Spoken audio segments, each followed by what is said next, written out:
ভারতের ক্ষমতাসীন দল বিজেপির আইডিওলজিক্যাল গার্ডিয়ান আরএসএস এর প্রধান নেতা মোহন ভাগবত বলেছেন, মুসলিমদের সুপিরিয়রিটি মাইন্ডসেট বিসর্জন দিতে হবে।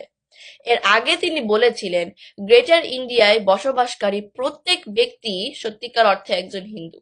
গত বছর তিনি ঘোষণা করেছিলেন, অচিরেই বাংলাদেশ সহ আরো কয়েকটি রিজিনাল টেরিটরিকে একত্রিত করে অখণ্ড ভারত নামে একটি সভরেন হিন্দু স্টেট এস্টাবলিশ করা হবে।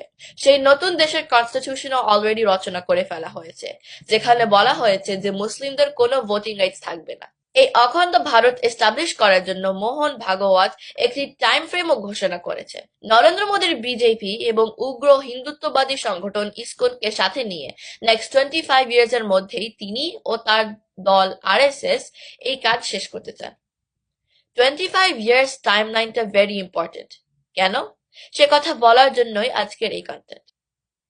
আজকে যারা আমাদের দেশের ক্লাস 6 বা ক্লাস 7 এর স্টুডেন্ট, নেক্সট 25 ইয়ার্স এদের এইজ হবে 35 থেকে 40 এর আশেপাশে। কৈশোর আর তারুণ্য পেরিয়ে যৌবনের সেই পারফেক্ট এজে তারা উপনীত হবে, যেই এইজে মেধা, শক্তি ও কার্যক্ষমতা দিয়ে সমাজের ব্যাপক পরিবর্তন আনা সম্ভব।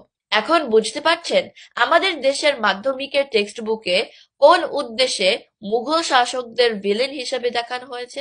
এখন বুঝতে পারছেন কোন প্রোগ্রেসিভ সেকুলারদের স্যাটিসফাই করতে, কোন অ্যাগ্রেসিভ ন্যারেটিভকে অ্যাকসেপ্টেন্স দিতে, কোন রিগ্রেসিভ এজেন্ডাকে এস্টাবলিশ করতে এমন রেটোরিক প্রপাগ্যান্ডায় ভরপুর একটা কারিকুলাম প্রণয়ন করা হয়েছে, যেখানে সুলতানি ডাইনেস্টির অ্যাডভান্স সিভিলাইজেশনের চেয়ে আর্য সভ্যতা, বৈদিক সংস্কৃতি, মৌর্য সাম্রাজ্য, পাল ও সেন রাজবংশকে গ্লোরিফাই করে প্রেজেন্ট করা হয়েছে।